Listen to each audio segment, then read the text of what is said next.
Om Namo Bhagavate Vasudevaya.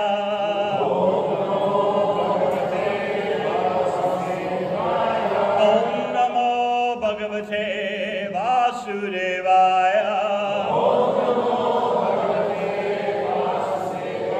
Om Namo Bhagavate Vasudevaya.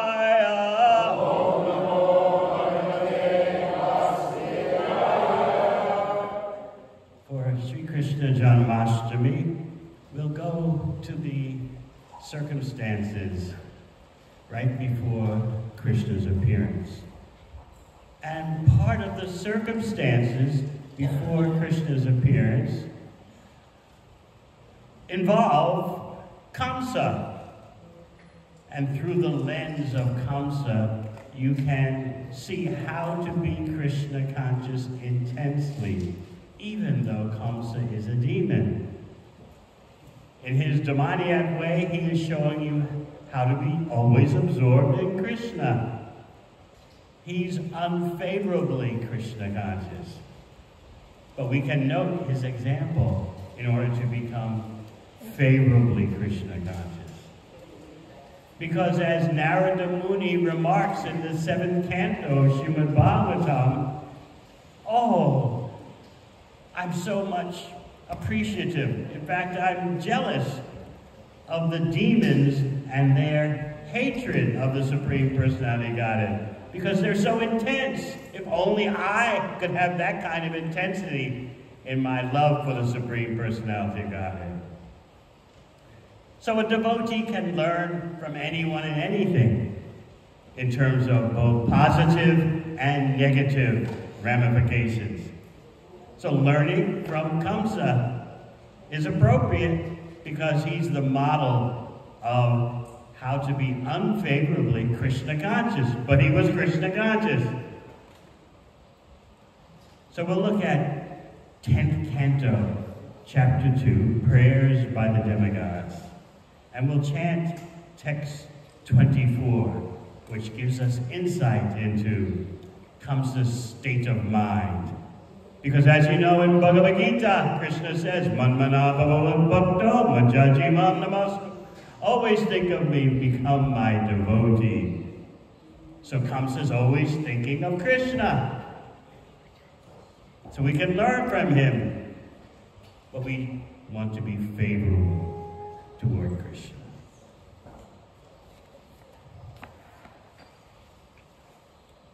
Asina samvisham sthishtam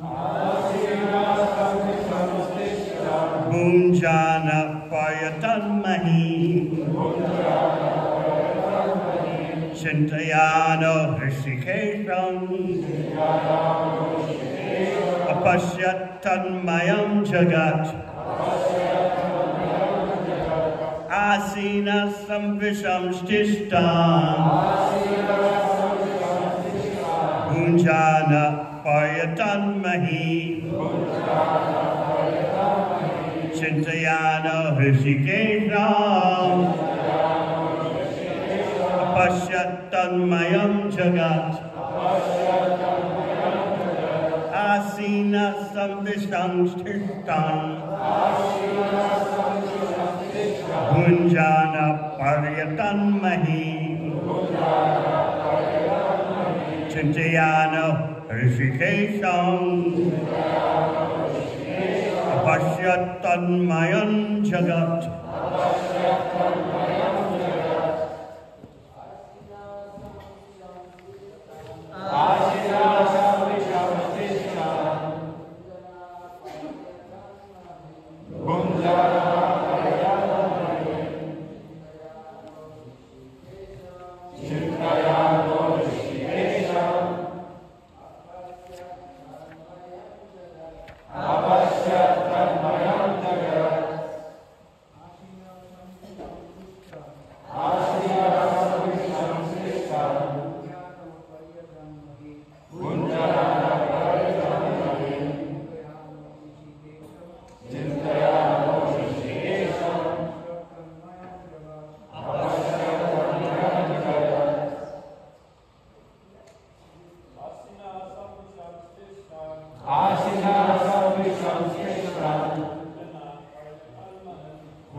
Vaishnavis.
Asina.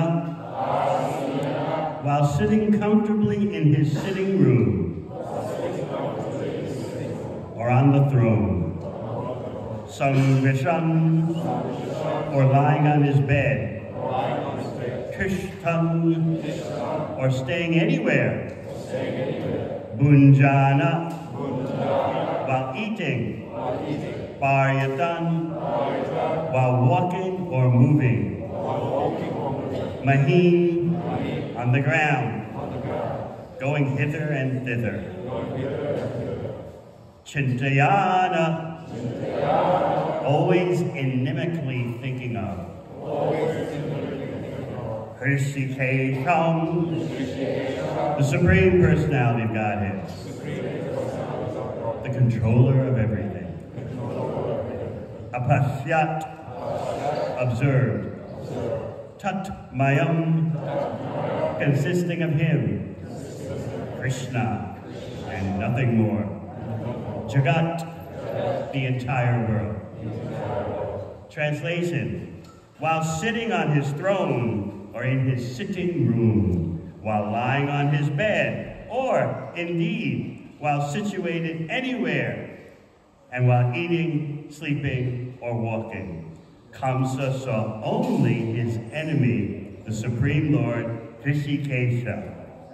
In other words, by thinking of his all-pervading enemy, Kamsa became unfavorably Krishna conscious. Purport.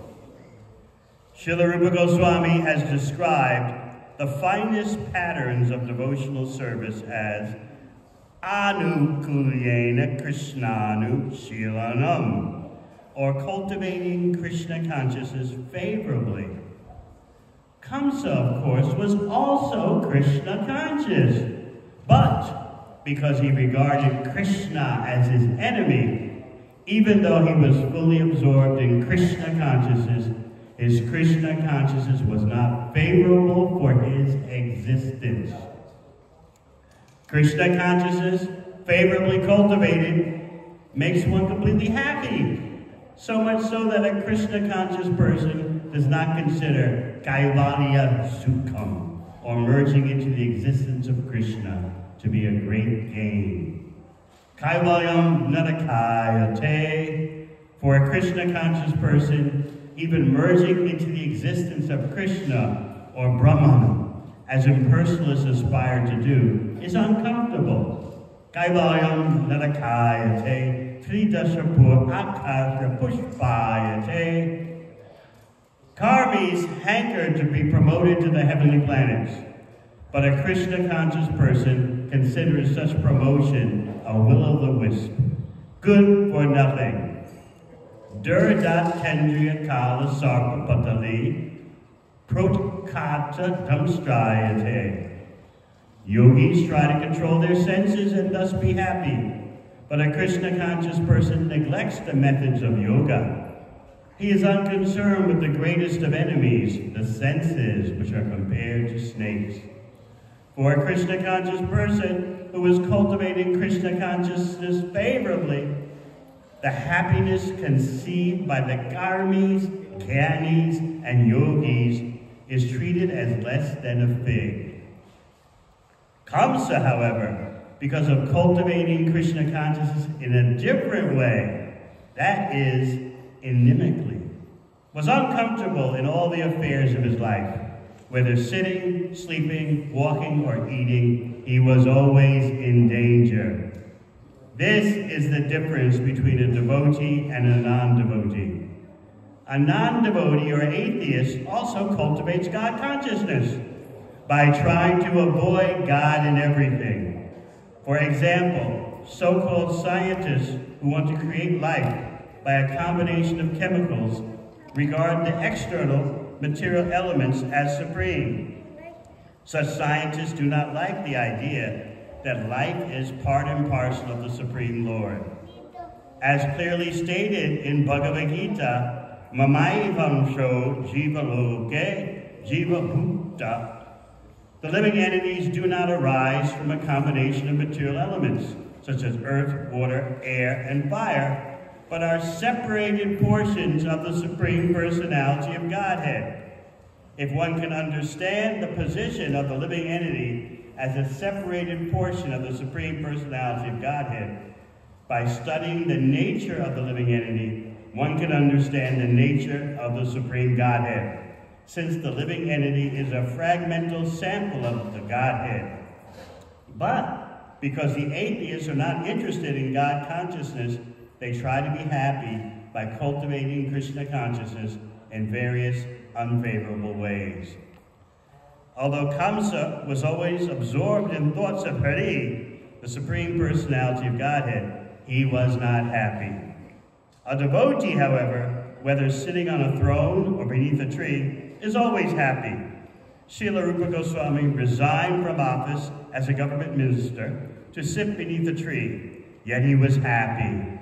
Chakratornam Ashesha Mandalapati Srenim Sadatuchava Sad Goswami Ashtaka. He did not care for his comfortable position as minister, but he was happy even beneath a tree in Vrindavan, favorably serving the Supreme Personality of Godhead. This is the difference between a devotee and a non-devotee. For a non-devotee, the world is full of problems, whereas for a devotee, the entire world is full of happiness. Vishwam Purna Sukhayate Vidi Mahendra Dishchakitayate Yat Karunya Kataksha Vaibhavatam Tam Goram Eva Stumaha.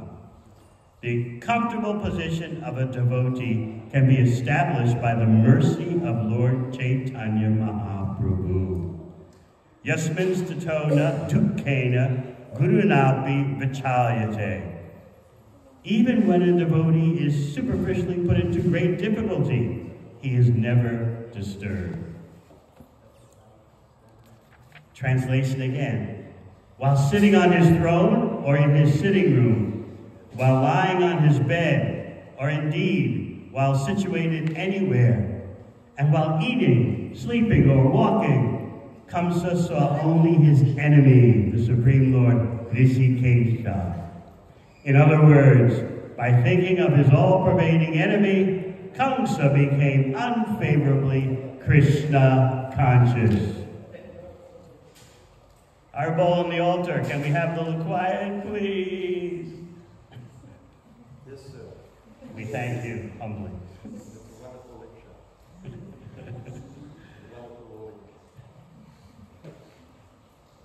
Om Jnana-Timirandasya Jnana-Anjana Shalakaya Chakshun Militang Yena Tasmai Shri Guruve Namaha. Jai Shri Krishna Chaitanya Prabhu Nityananda Shri Advaita Gadadhara Shivasari Gaura Bhakta-vrinda. Hey Krishna, Krishna, Krishna, Hare Hare, Hare Rama, Rama Rama, Hare Hare.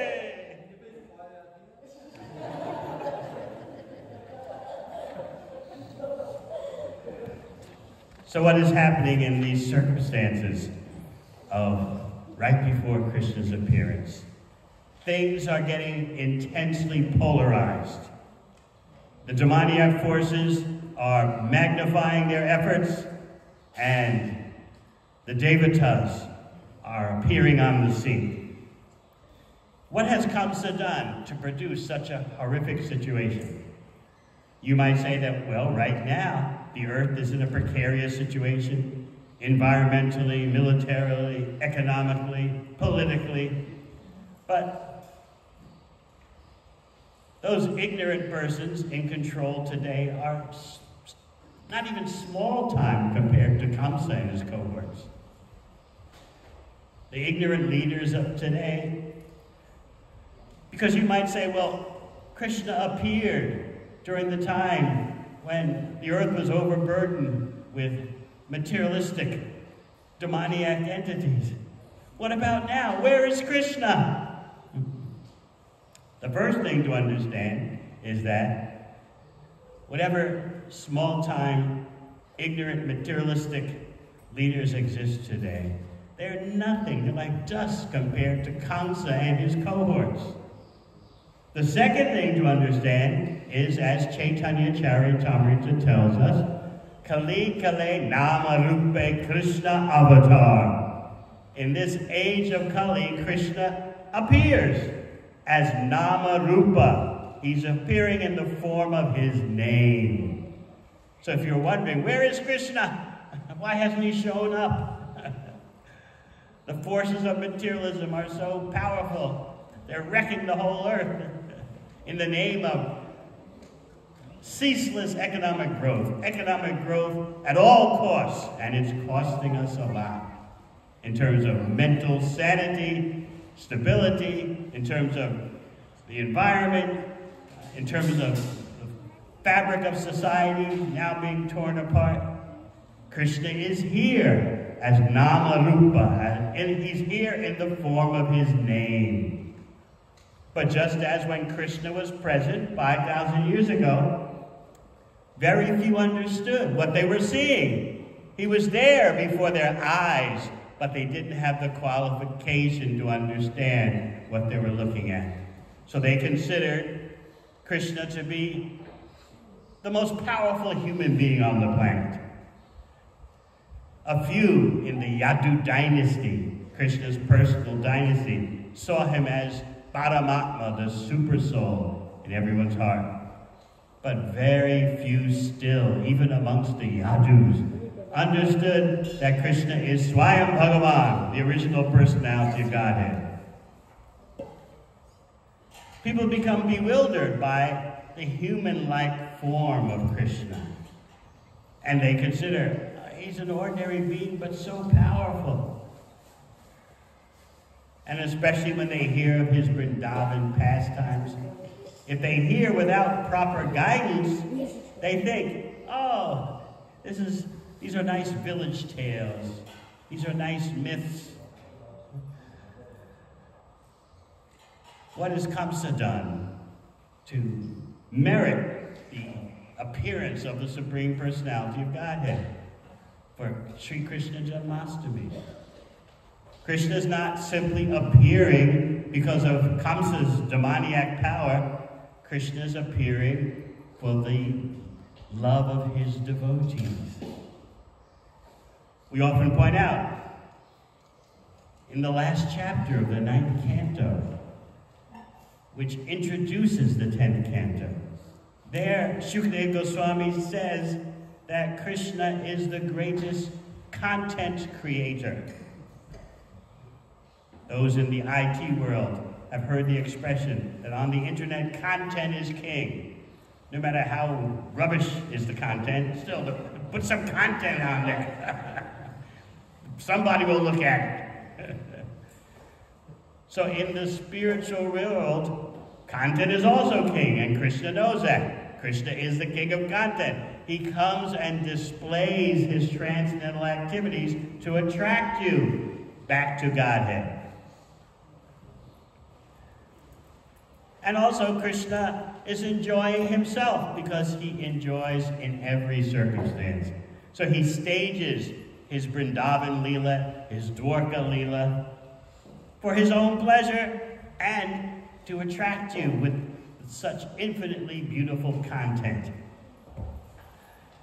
And what do we say? Oh, I'd rather be on social media with Facebook or Instagram.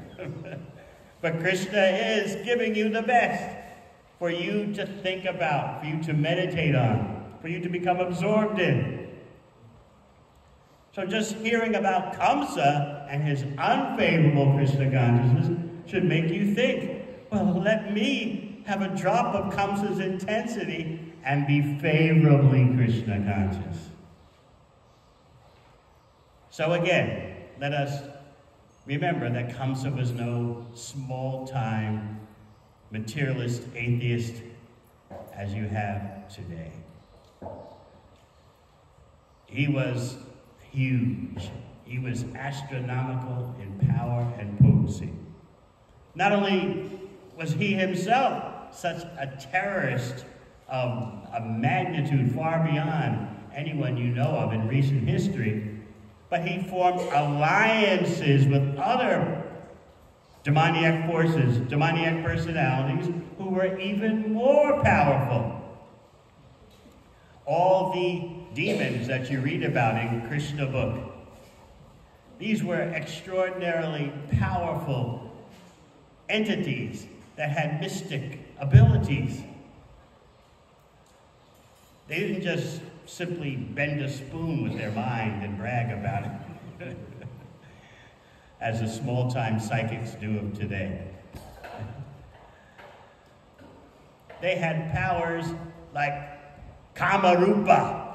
They could take any form they liked, becoming huge as a mountain with that kind of strength. Or like Putana. She was an ugly, hideous demoness, but with her mystic power, she could transform herself into the most beautiful person.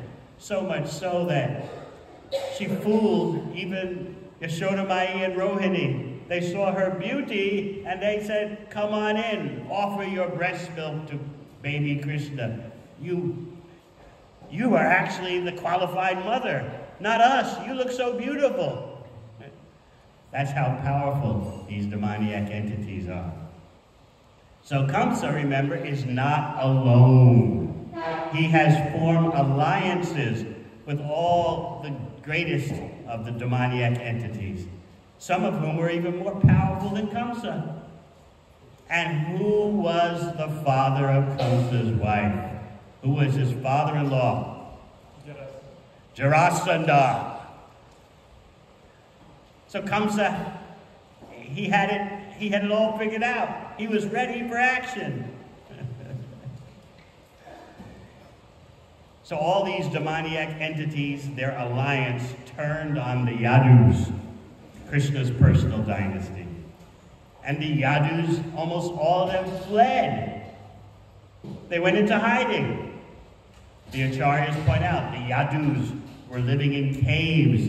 They were living in villages. They were living on farms, and they would even dress themselves like farmers or village people to avoid detection. This is how extreme the situation was. It's hard for you to imagine how the Yadus, such a Kshatriya line, such a powerful warrior, martial, administrative dynasty, is now hiding in a village dressed as a cowherd person. But this was due to the fear that Kamsa had created by his demoniac alliances. So what happens next? Not all Yadus disappeared into the caves and agricultural villages. Some stayed around Kamsa. Who was one famous person who stayed around Kamsa? Akrura. And a few others also. They knew Kamsa's doomed. He can create all the havoc he wants now, but the 8th child of Devaki is going to finish him. We know that. We want a ringside seat on the action. We want a front row seat. We want to be there. face to face when Kamsa gets his. So they pretended to be friendly to Kamsa. Yes, my lord, what would you like? But all the time they're thinking, soon you'll be dead. But most of the Yadus disappeared. They hid.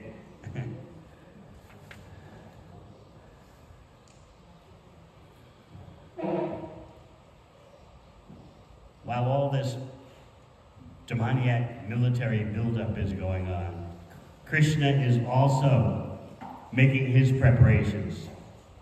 The first preparation is to call Yogamaya, Krishna's internal potency. He wants her to do a task that seems almost impossible because it involves Baladev. Krishna is telling her, Yogamaya, that in the womb of Devaki, Balaram has appeared. More technically, it's Balaram's expansion, plenary portion, Anantashesh. Anantashesh is responsible for creating the habitat, the seat, the clothes, the paraphernalia for Balaram and the Supreme Personality of God, Krishna. Of course, Balaram is also the Supreme Personality of God.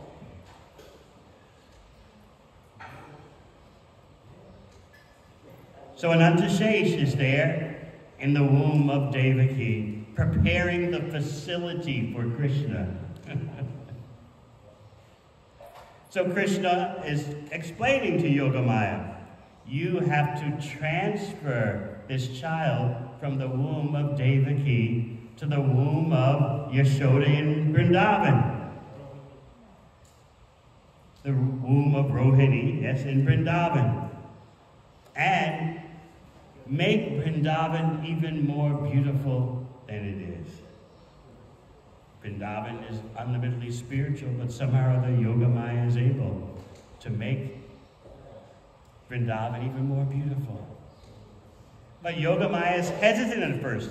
This is a very difficult task to attract Baladev from the womb of Devaki to the womb of Rohini. Rohini is actually the eternal mother of Balaram. But Yogamaya is saying, to do this, it's a very heavy task.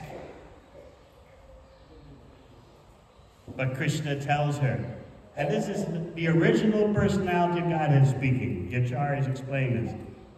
This is not Kshirodakashaya Vishnu, whom Brahma approached on the shore of the ocean of milk, and who gave that message, I'm coming, and all the demigods should also take birth and accompany me.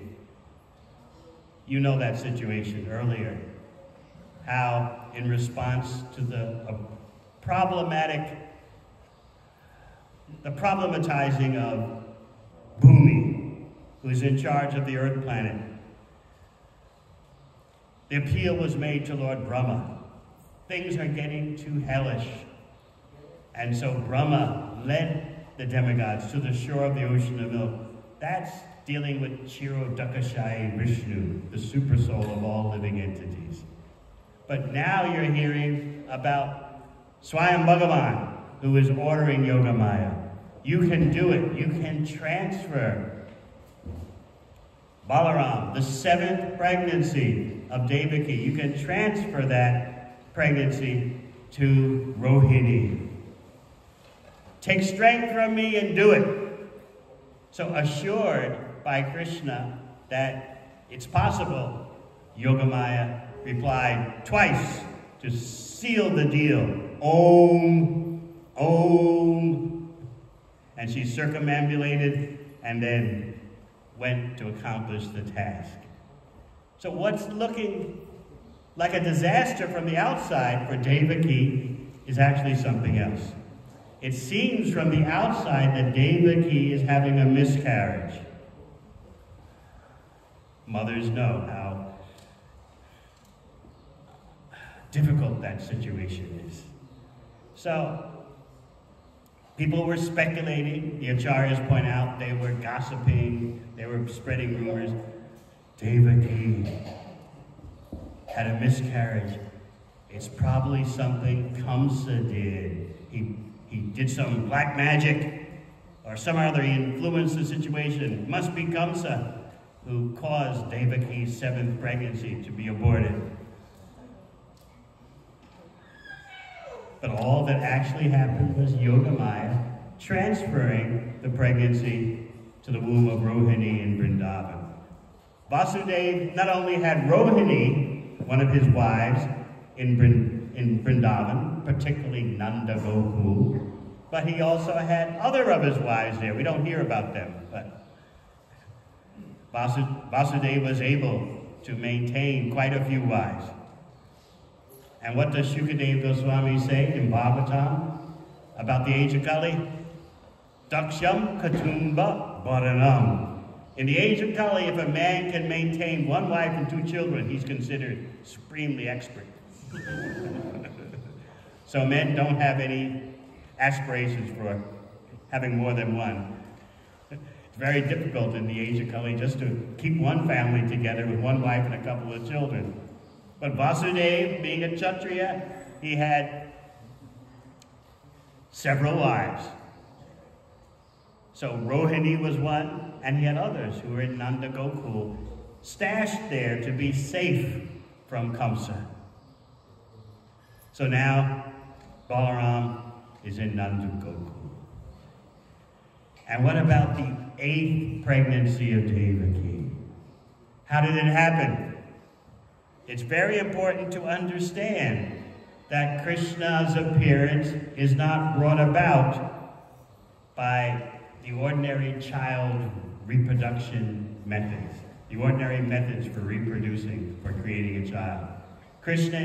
His appearance is not the product of seminal injection and coming together in the womb of the mother. No. How does Krishna's appearance start? He enters the mind of Vasudeva. And Vasudeva is shining like millions of suns. He's practically unapproachable because he's carrying in his mind Krishna. And then he's carrying Krishna in his mind, and then Krishna transfers himself from the mind of Vasudeva to the mind of Devaki. So there's no material process of combination of male and female emanations happening. Krishna's everywhere, so why can't he appear in the mind of Vasudeva? So the acharyas explain this is the process of diksha. This is the process of initiation. It's not a material connection. So Vasudeva is transferring himself from the mind of Krishna is transferring himself from the mind of Vasudeva to the mind of Devaki is a purely spiritual process. It's not something to do with what happens in the womb of the mother. So Kamsa sees that Devaki has become so transformed in terms of she looks so brilliant. First, Vasudeva had this extraordinary effulgence, and now Kamsa sees Devaki. She must be carrying that, my enemy, the Supreme Personality of Godhead. What to do, what to do, what to do. He deliberates. Should I kill her or should I not? Now bear in mind, what has he already done? He's killed 6 of her children. But now he's deliberating. Look at Devaki. She's never looked so beautiful before. She must be carrying Krishna. And Krishna is meant to kill me. How do I handle this situation? Do I kill her with the child in her womb? Or do I wait for the child to be born? He was actually deliberating like this. Such a demoniac deliberation. And he began to consider, it won't look very good for me if I kill a woman who's carrying a child. Now, bear in mind, he's already killed 6 of her children. But this is what happens when you become absorbed in the mode of passion and ignorance. You start making all these calculations. Don't think that you can be in Maya and be clear-headed and still retain spiritual intelligence. Once you descend into the modes of material nature, your thinking process goes haywire. And Kamsa showing you, well, what to do? How do I handle this situation? Should I kill her now? Or should I wait and kill her later? Should I wait for the child to be born and kill the child? What to do? What to do? So he's literally pacing the floor.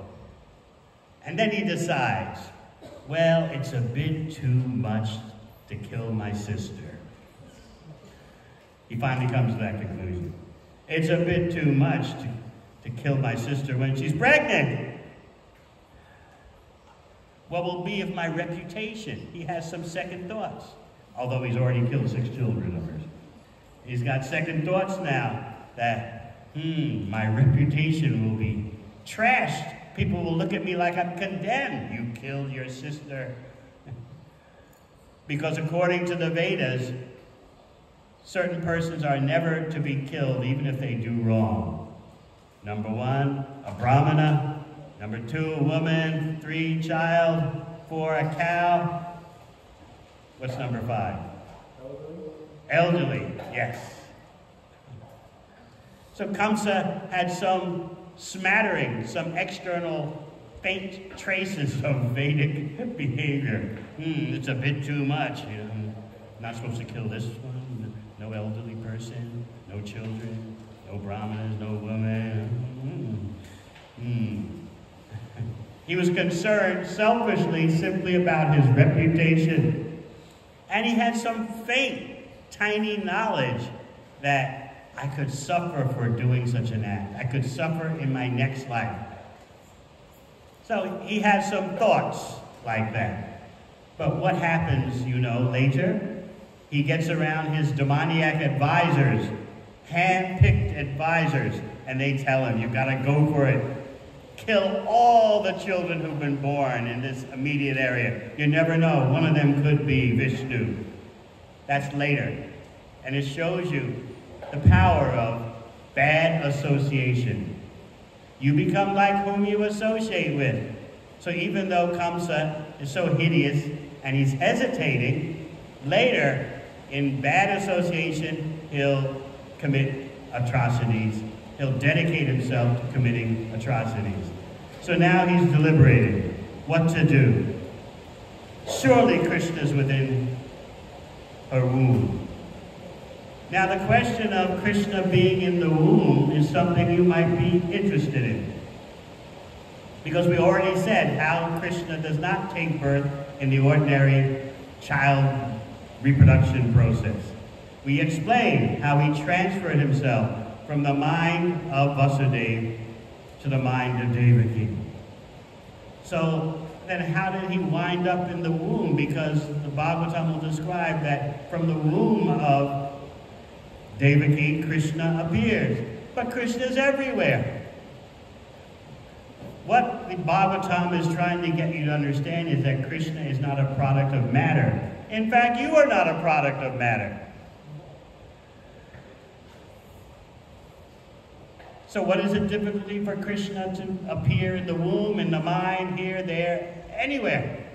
He can appear in the mind and go down to the womb. He can make himself present in the womb, that I've always been here, because Andantarasta Paramano Chantarastam Govindamadi Purusham Dhammaham Bhajami. Krishna's in every atom.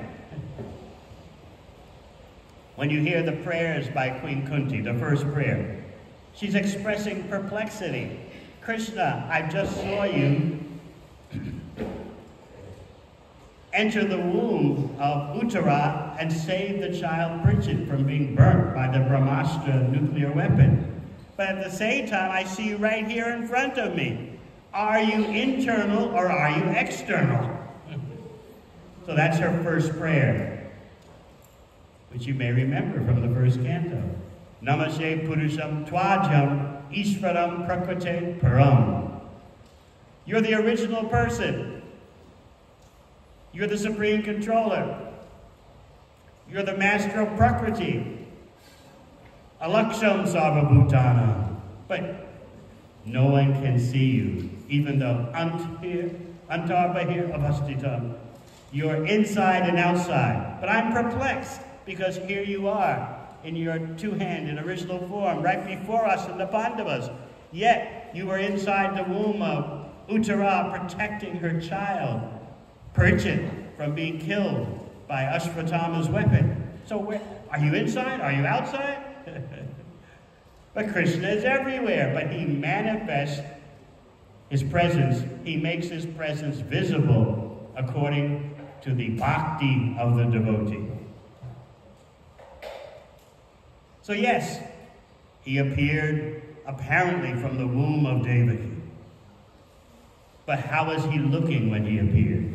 We'll talk more about that tonight, because Vasudeva is going to be astounded seeing what kind of child has taken birth and how that child looks. So let's go back to Kamsa's intensity. We explained how in the 7th canto, Narada Muni is exclaiming, "Oh, how glorious are the demons. They hate Krishna with such intensity. If only I could love Krishna with that intensity that they hate him." So, yes, Kamsa is unfavorably Krishna conscious, but he is Krishna conscious. So he's showing you how to be absorbed in Krishna, but of course we want to do that favorably. So therefore, while sitting on his throne or in his sitting room, while lying on his bed, or indeed while situated anywhere, while eating, sleeping, walking, he only saw Govinda, his enemy. But then again, even though, because his thinking power, this is something the Acharyas point out, even though Kamsa's thinking power of focus on Krishna was so great that he could actually see Krishna everywhere, he didn't truly see Krishna. He just saw enemy, enemy, enemy. Everywhere he looks, enemy, enemy. Because he's unfavorably Krishna conscious. He did see Krishna everywhere by the power of his meditational absorption. But he didn't see Krishna the way a devotee sees Krishna.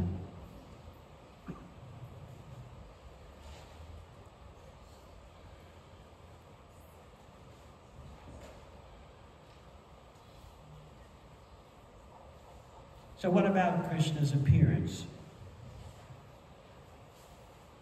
in this world?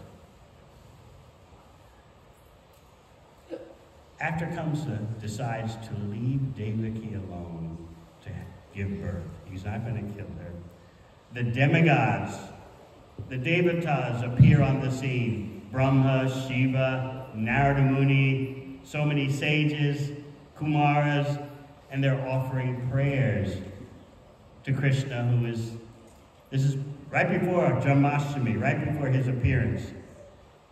He's still apparently in the womb of Devaki. But again, remember, Krishna is everywhere. So the demigods, unseen and invisible to ordinary vision, they are offering prayers. And that's the title of this chapter, Prayers by the Demigods. They explain something very important in their prayers. If you want to understand the science of the Supreme, Bhagavat Tattva, you study the prayers by the demigods, awaiting Krishna's, they're waiting for Janmastami, the appearance of Krishna. So they say, Satya Vratam, Satya Param, Tri Satyam. You, Krishna, are Satya Vrata. You are true to your vow. You keep your word. What is the vow of Krishna? He says it in Bhagavad Gita. Yada yada hi dharmasya glanir bhavati bharata. Wherever and whenever there's a decline in dharma, I come. When there's an imbalance, dharmasya glani. What does an imbalance mean? There is a proper mixture that a human being should have in his or her life of taking care of the material needs and primarily focusing on the spiritual needs. When that balance is destroyed and everything goes on over to the material side, that's considered a disaster from the Vedic point of view. So the Vedic civilization does not neglect taking material responsibility or taking care of material affairs.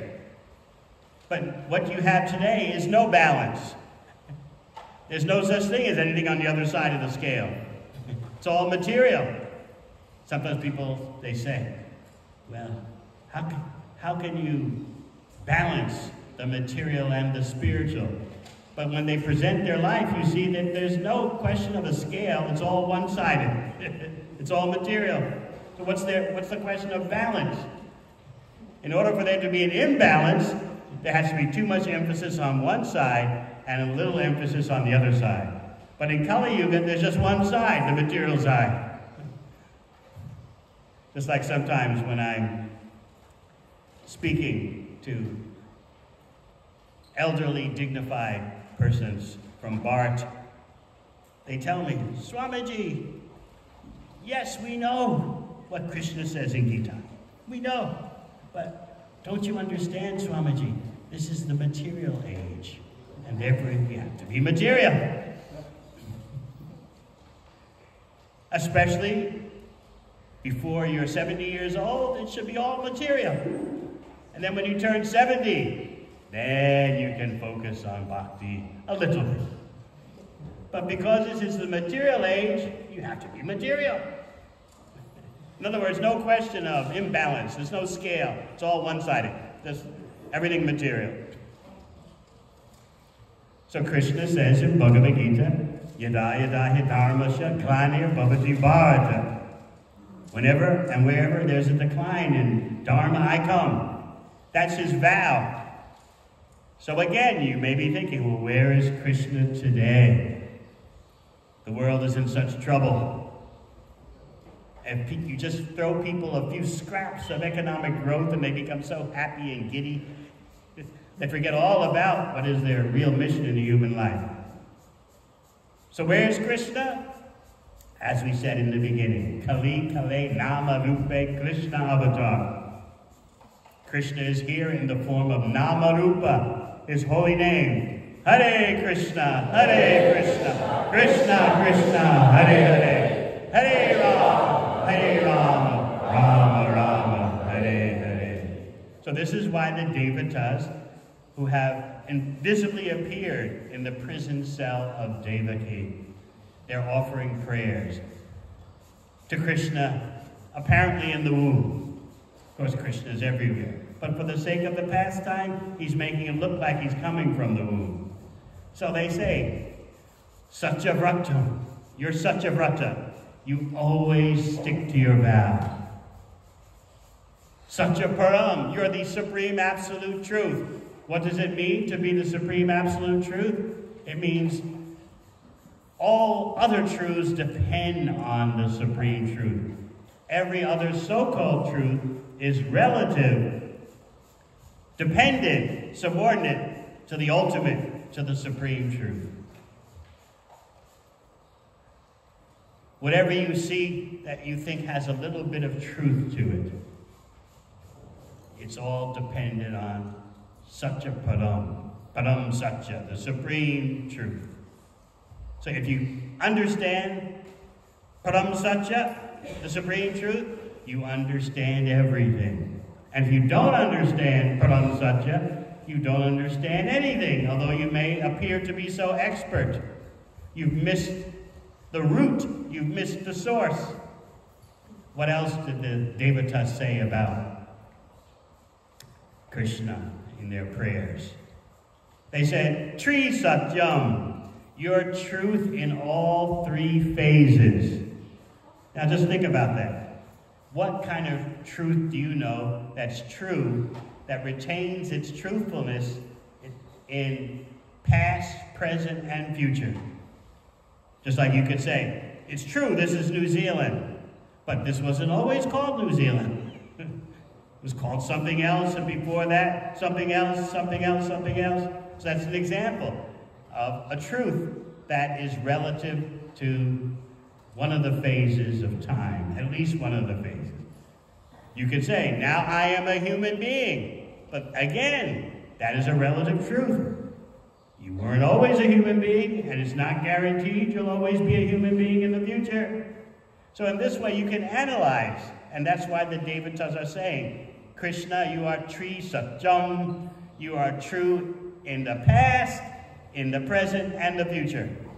You're true in the unlimited past, you're true in the unlimited future, and you're the truth right now. So when you think about that,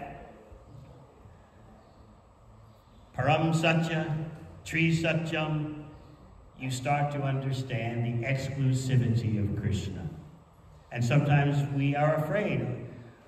Why can't we just say the International Society of God Consciousness? Why Krishna, Krishna? But when you understand Krishna is Satya Vratam, Satya Param, Tri Satyam, you become very enlivened that indeed Krishna is the ultimate and everything depends on Krishna. We shouldn't hide Krishna. Because what's the ultimate source if you hide Krishna with his name, form, qualities, and pastimes? So what else did the Devatas say? Vijnanam Vijnanavidapamarjanam. You, Krishna, are the answer. Your appearance is the answer to all metaphysical religious speculation. In other words, by Krishna's appearance in his transcendental form, you can understand the difference between matter and spirit. Because when Krishna comes, he has no material body. He has an all-spiritual form. So when he comes, he's showing you there is the spiritual energy, there is spiritual form, qualities, and activities. I am 100% Satchidananda. Here I am. So in that way, Krishna establishes by his presence the difference between matter and spirit, the difference between the material body and the spiritual body, the difference between the spiritual world and the material world, just by his showing up. Okay, you've been speculating that the ultimate is impersonal. You've been speculating that the ultimate is the supersoul. Look at this. Here I am. Swayam Bhagavan, Sham Sundar. So in that way, all religious and metaphysical speculation, all imagination is destroyed. Just by Krishna showing up, and by his showing up, he's clarifying the situation. Just like, let's say, we wanted to understand Duranta Shakti Prabhu, and we speculate so much about him. Oh, I don't know who he is, but I think he's like this. He wears a blue kurta because, well, he's always feeling the blues. We can just... He has a son, but is that really his son? We can go on and on speculating. But when he shows up, for the intelligent person, that's the end of all speculation. We can ask him, well, why do you wear blue kurta? When did you have this son? And he can explain authoritatively. So similarly, the demigods are saying, by Krishna showing up, he puts an end to all speculation about the Supreme. Here I am, as Sham Sundar, my transcendental form, with my transcendental opulences. Deal with it. So that's why the Devatas say, Vijnanam. Krishna's presence produces experience, authoritative experience. And therefore Brahma can say, Govindamadi Purusham Tamaham Bhajami. He has seen, he has experienced because of Krishna's presence. So in this way, so much action is going on even before Krishna comes out of, Sokol comes out of the womb.